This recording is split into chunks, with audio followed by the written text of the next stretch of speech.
নমস্কার বন্ধুরা, আজ থেকে নতুন ব্লগ শুরু করলাম রান্না পুজো রান্না দিয়ে।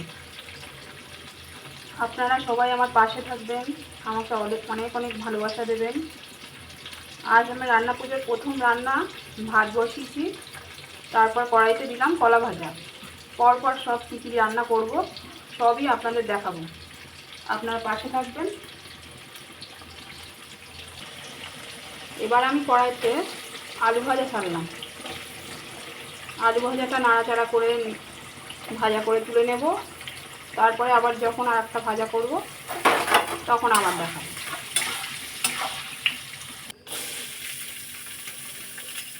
এবার আমি কড়াই দেব রুই মাছ। মাছ ভাজার পর্ব শুরু করে দিন, আপনারা দেখতে থাকুন। আরও অনেক কিছু এখন বাকি আছে, সবটাই দেখাবো। এতে বাগদা চিংড়ি,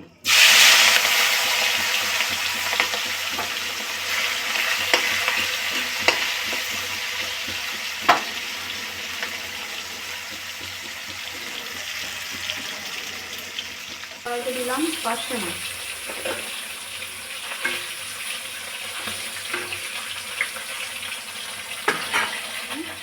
পাঁচ ফোড়ন, শুকনো লঙ্কা, তেজপাতা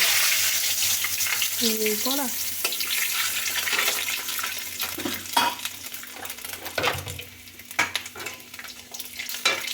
নারকেল কোড়া দিয়ে দেবো।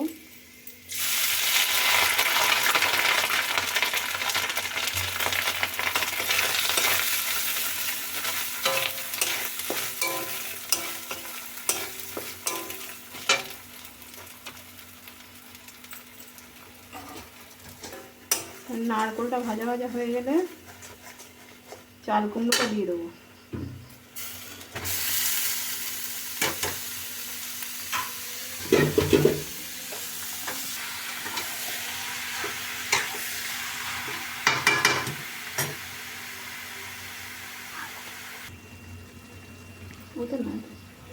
বসিয়েছি, আর পরপর রাত হয়ে যাচ্ছে, তাই জন্য এই পাশে একটা কড়াই কচু শাকটা বসিয়ে দেবো। কচু শাকেও সেম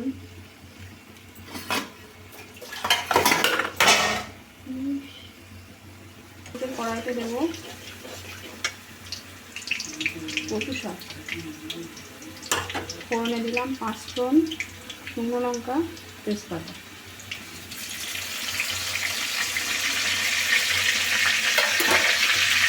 একটু ভালো ভালো করে নিতে হবে।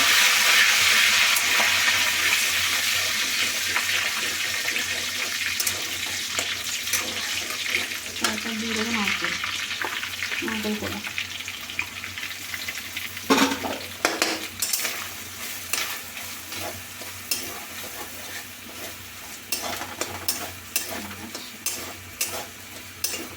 নারকেলটা একটু ভাজা হয়ে গেলে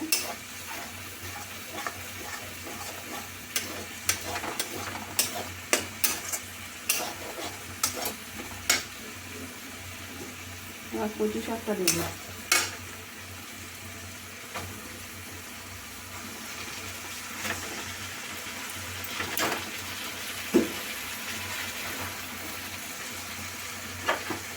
কচু শাক চাল কুমড়ো দিতেই সময় লাগে, আর এই দুটো লাস্টে বসে দিই।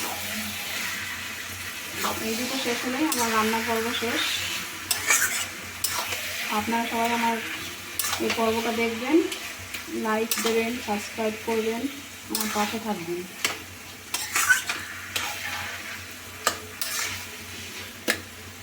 এবার কিছুক্ষণ নাড়াতে হবে, তারপরে লবণ হলুদ সব দিয়ে দেবো।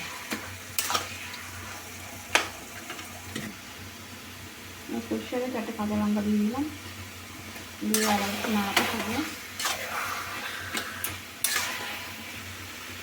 এবার কচু শাক চাল কুমড়ো দুটোতেই আমি লবণ হলুদ দিয়ে দেবো নিজের আন্দাজ মতো।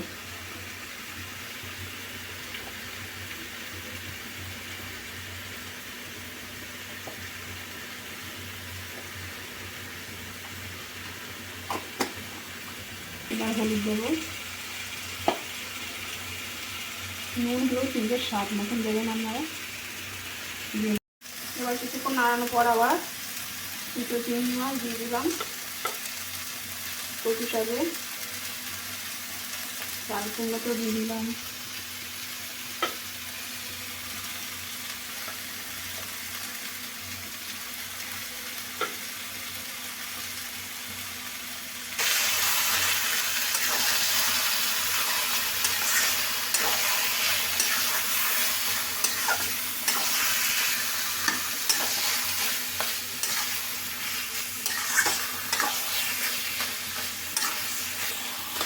এবার মোটামুটি সব কিছু দেওয়া হয়ে গেছে, এবার কিছুক্ষণ নাড়াতে হবে।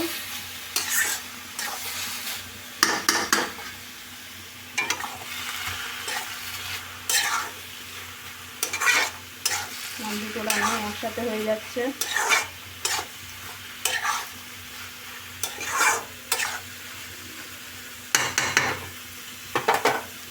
এবার কিছুক্ষণ নাড়ানোর পর আমরা দুটোতেই চিনি দিয়ে দেবো, চাল কুমড়ো কচু শাকে।